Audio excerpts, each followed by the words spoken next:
Stop editing movies because of how we feel about things in the present. To destroy a piece of film history, a classic, it's horrifying to me that we're allowing morons to dictate what we can and can't see. It assumes that you are not intelligent enough to process what you're seeing.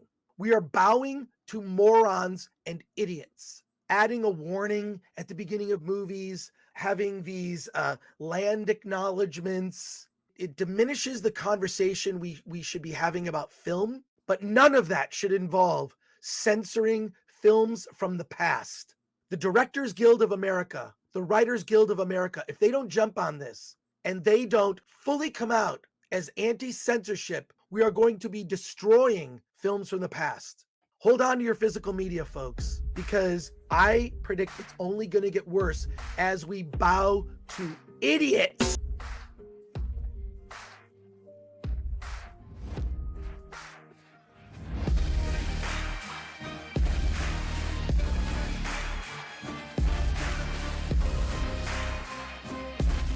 Well, there has been a push for physical media in the last year or two. We're seeing everything from vinyl to cassettes to CDs to DVD, Blu-rays are making a comeback. Even though like companies like Sony, who has started to not manufacture anymore CD, DVD blanks no longer in the business, and Pioneer leaving the CD Blu-ray business itself as far as machinery, the units themselves. But here's the thing, and this is why I keep pushing. I said physical media is the way to go. In fact, I've been purchasing just in the last 2 weeks. I've just purchased a whole slew of new Blu-rays to add to my collection, including two controversial anime, which one of them was very hard to get on their interspecies reviewers. Basically, you're seeing now on streaming, and this is why piracy is still very popular. There are things that either are not available where you are, and it's hard to get, and it's not on streaming, or has been censored on streaming itself. And besides Disney, Amazon has been also guilty of this nature. And in this particular case recently, this is just amazing that, why would you do something like this on a classic story? But before we get into this, don't forget to comment, like, share this video, and hey, listen, take a moment, hit that subscribe button. That's right, ladies and gentlemen, hit that subscribe. It's very important to us that you hit that. It moves us up in there. It helps other content creators as well. This particular week, I should be appearing on SCIFI SNOB's broadcast. We're doing the Voice in the Wilderness on Babylon 5. I will hit the link below there so you can catch up. I believe we're doing both parts in one episode. That's on Wednesday night. So do catch it. I'll be on it with a couple of others talking about Babylon 5. Well, let's get into this. Robin Hood. Great story. I've read books on it. There is a story in the Once and Future King, which is a tale of King Arthur, that Robin Hood appears in that. There's also other situations where Robin Hood has appeared in other stories, some comedic, some just part of the storyline itself. But, there are many different versions of it. Of course, I go back to the original classic Errol Flynn version of The Adventures of Robin Hood. Welcome to Sherwood, my lady. Which is my favorite. It's always such a great movie to watch every time. You can watch it on, right now, currently it's on Tubi right now. You can see it for free. Now, there is another version, which is okay. It's directed by Ridley Scott from 2010. It is the Robin Hood movie that they did there. It starred Russell Crowe, Kate Blanchett, Oscar Isaac, Mark Strong, William Hurt, Kevin Durant. And it is a decent version of it. Like I said, I still love the classic Errol Flynn. But the thing about it is, if you're planning to watch this, there is a segment in the opening credits that you would be very confused. And basically this has been confirmed that it has happened. That basically when the credits roll, there is a segment seems to be blank for some reason before getting into the movie itself. Now, most people say, why is it blank? Are they missing something? Is something wrong with the movie? Well, what we found out is they took out this original text and it's been censored on Amazon's platform. I'm going to read this to you, and you see it on your screen now. And for those of you who are listening, in the times of tyranny and injustice, when law oppresses the people, the outlaw takes his place in history. Which that's the story, that's the tale of Robin Hood. Robin Hood becomes an outlaw to protect the innocent, the people that are being oppressed by the king. So why is somebody removing this? Why, this is the politics that comes to the situation. And you heard in the beginning, you heard what Chris Gore said in the opening piece of this video, and this is true. This is people says, well, we can't handle the truth, can't handle the truth. It is film history. You're destroying film itself. You're literally doing what the Nazis have done many, many times throughout the history of World War II. You're censoring, you're destroying, you're book burning. And they say, well, it's all on the one side of the aisle that it's doing it. No, excuse me. These are radicals that have gotten into, Hollywood, that has gotten into entertainment, that is basically destroying from within. They are the enemies that have always been warned that they're going to come across and try to take down the Republic piece by piece. And they're doing it, in different sections. Entertainment is one way of doing it because entertainment sometimes educates, or it's an artistic expression depending on what you're watching. But this is not the only thing. This is not the only time. I mean, there have been many occasions that this has happened. I mean, even posters on, for Amazon online. A while back, the Full Metal Jacket slate thumbnail for it on Amazon Prime was also changed. If you remember this was about a while back, not too far back, and it was the helmet, the iconic helmet that says "Born to Kill." Why was it removed? Why? Because someone thought, oh, they're talking about violence. No, you do not understand the iconic artwork and what it means in the movie. For those of you who haven't seen the movie, I'm sorry to ruin this segment for you, but it's a really good movie. Great cast on there.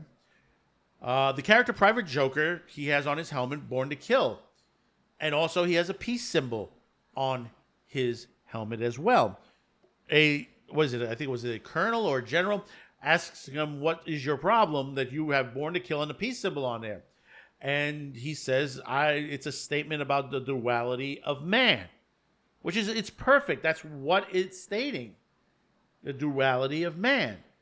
But the thing about it is, there are those out there that take it to the example that say, oh, it's just, he's murdering people and stuff like that. But that proves you never watched the movie. You don't understand what the movie is about. Yes, it's a war movie. It is violent. People die. But you have to understand the character of Private Joker, this is his tale that he comes across from basically basic training to on the fields of Vietnam. But this is not the only thing that's happened before. Other streaming services have done this before. Some, and you may say to yourself, well, maybe it's because it might have been the TV version or it came from the production house that way, from the studio. I can understand that if it's basically that curse words and stuff like that have been edited out, or nudity been blocked, which happened on Tubi once, which I sent an email out and it was repaired. The movie Death Race 2000, and I had mentioned to them, I said, why is the nude scenes all blurred out if I'm watching an R-rated movie on a streaming site and I'm an adult. This is not broadcast television. People said, well, kids has access to that. They said, yeah, there are ways of basically adding protocol to the streaming sites that children shouldn't have. I mean, you see, like on Netflix, you have a section for kids and just, access for children alone, And also remember, these are password safe to that nature. Yeah, kids are smart to get around them. But, you see stuff like this where, and we'll go through a couple of these. Netflix was, people harked up on Back to the Future 2, which they edited out the Ooh La La magazine section of it, where, Marty ended up picking up what he thought was the Sport Almanac and flip it through, and it basically, the cover was put on a girly magazine. It said Ooh La La. And they took it out. They edited it out, but it was quickly restored.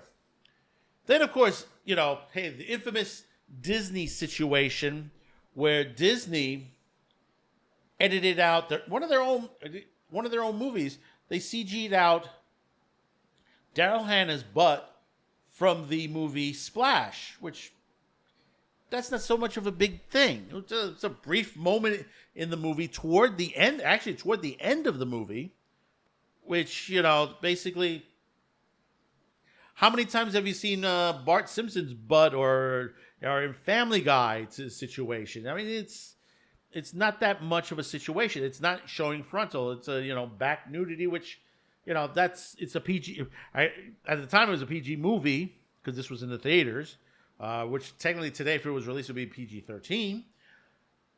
But, you don't edit stuff like that out. You let the adults make the choice on that if they want to see the movie. And then, of course, controversial, Netflix and Peacock did The Office, because of blackface on there. Then Disney edited out Toy Story multiple times, including the one where it wasn't even in the movie. It was in the credits where they make the jokes at the end of the movie, which was like sort of the bloopers type situation where, if you remember Stinky Pete, where he's in the box with two Barbies, and it says, "Oh, I could get you a starring part in Toy Story 3," and he was like, "Oh, wait a minute, no, you didn't hear that." It's a joke. It's a joke to that situation. And then Criterion, here's a company that basically they have a streaming channel, and they're known for remastering the classics and putting them out. That they want to keep the classics the way it's supposed to be. Now, here's the situation in The French Connection where they just literally took 6 seconds out of the movie. 6 seconds. Because basically they did not want to anger people because of the way Popeye Doyle, played by Gene Hackman, said it was a racial slur to the situation. It throws the conversation off, to that point. And, Lilo and Stitch. Another one there, Lilo and Stitch. The scene with the drying machine, the dryer, where he hides inside the dryer, but now it looks like he's hiding in a pizza box, to that point. And then, of course, Peacock editing out tons of WWE stuff on there, which, they claimed questionable. But it was all making jokes. Yes, there was some blackface. Yes, but there was also a lot of joking around, sexual innuendos and stuff like that. And, the Peacock just removed it. And then, of course, the infamous It's Always Sunny in Philadelphia, which is on Hulu, which is owned by Disney, where they did not 1, not 2, not 3, but 5 episodes. 5. Yeah, that's right. 5 episodes were freaking, that were basically removed from streaming. That's censorship. That is total censorship.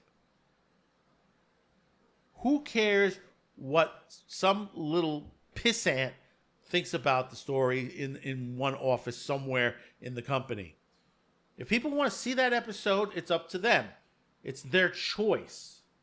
what you're doing is you're just destroying the TV series itself and why it was so popular. It's over the top. Yeah, it is. It's comedy. It's supposed to be over the top. But now you're controlling it. See, this is the same thing. When we've discussed this, if you watched my obscenity laws videos, this is what they want to do. If they're offended by something, they will remove it. They will arrest you. They'll put you in jail. They'll burn the particular thing. They'll burn the book, or they erase the video itself so it doesn't exist. That's not our Constitution. Not one bit. And this is a continuation. And we can go through a lot more on there. There's a lot more movies, TV series, stuff from The Simpsons that have been removed, and Family Guy, controversial stuff on their series. And like I said before, I bought Interspecies Reviewers, one controversial anime series on there, which happens to be a very comedic series. Yes, it's about sex. Yes, it's on there, but it is a really funny series, and it's well done. And the thing is, there's not even a dub version, English dub version of it. It's in Japanese. I had to pay a lot more than normal to get that. I mean, I also did get Redo the Healer, which it's not up in that price point yet, but eventually it will. I did get a good price on that. I got about $20 on that one. But, another one that was controversial. And the only reason why it's still around, not as much as interspecies reviewers, is because a good amount of the people who watched Redo the Healer were women. Yeah, that's right. Women. It's amazing what this, we go through with all this bullshit that happens. People watch things, read, they basically go to the movie theaters to be entertained, to get their minds off things from what's going on in the real world. Yes, some stuff is controversial, but that's part of the choice we make to see something. This kind of mentality is the reason why the comic book industry and the gaming industry is where it is today, in the garbage. I haven't played a video game in quite some time now, because there's nothing newer that just basically catches my eye to that point. In fact, moving into this new facility, I haven't even installed my Xbox as of yet. I don't know when I will do it. And I haven't even put Steam into my new computer yet. We just got a new computer. I haven't installed Steam yet. And that also, I don't know when I will do that, because there's nothing that interests me as of yet. And broadcast television. I don't watch much broadcast television. Guess what I watch? MeTV. MeTV, mostly what I watch. MeTV, MeTV2, Plus, and MeTV Tunes, as far as network television. Most of the times, I'm on YouTube or streaming. Now, lately, I have to say, Paramount Plus has put out a couple of good shows, especially stuff from Taylor Sheridan, which has been very good. And then, of course, Mobland, which is also very, very good. And there's a couple of things on Amazon, from anime. Same thing with Netflix. There's a lot of anime on Netflix now these days. And I do have Crunchyroll as well. But there are some things I do catch elsewhere, if you understand my meaning. A bottle of rum, if you understand that. And, it's because some things are not available out there. The other day, I was telling my wife about a couple of good movies. I generally don't pay for pay-per-view. I don't pay, streaming, Apple Plus, or any of these companies, for that. If it's not on standard streaming, which I pay a monthly fee, then, I can't watch it. I'll probably end up watching it, on the high seas. I was telling her about, what was the movie? Dracula, Dead and Loving It. The Mel Brooks movie. And that's not available on anything that, on regular streaming. You have to pay for it. The other night we were watching, what was it, Escape from Alcatraz on there. But Birdman from Alcatraz, you got to pay for. That one I wanted her to see. It wasn't available readily on standard streaming. So what am I doing? I'm gonna end up buying them if I can find Birdman Alcatraz. It's very difficult on that. I think it's only a DVD version left. There hasn't been any remaster of that movie. So it's only not Blu-ray, but regular DVD. But it's a great classic film, Burt Lancaster. And there's a couple of other films that, it's hard to get out there. Excalibur is another one out there.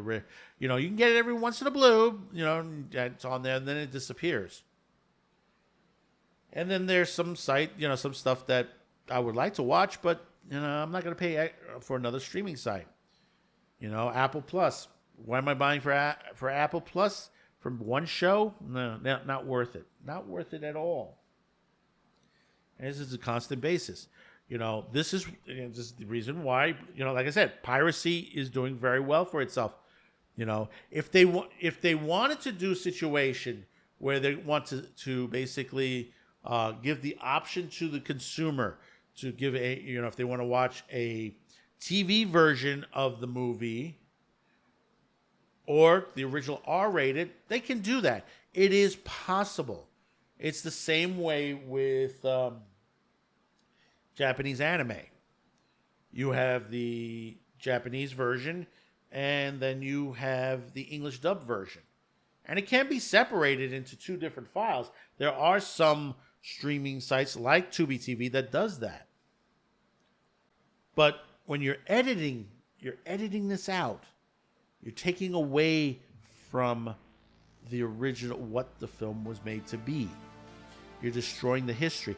And I'm not even getting into the colorization, what they did with Doctor Who, the war game situation. We're going to be talking about that down the line. Basically that they want to colorize everything. And I'm going to tell you, don't touch these black and white movies. They were shot in a certain way and they were lighted in a certain way. Colorizing it harms the look that the producer and director wanted for that film. So, comment. Let me know your thoughts about this. Have you come across any other movies that have been edited, censored, or anything to that nature that has maybe a content warning up there? Let me know in the comments. Tell me what your thoughts about that. And don't forget to like, share, and hopefully today's the day I earn your subscription. So until next time, thank you for tuning in, and so long now.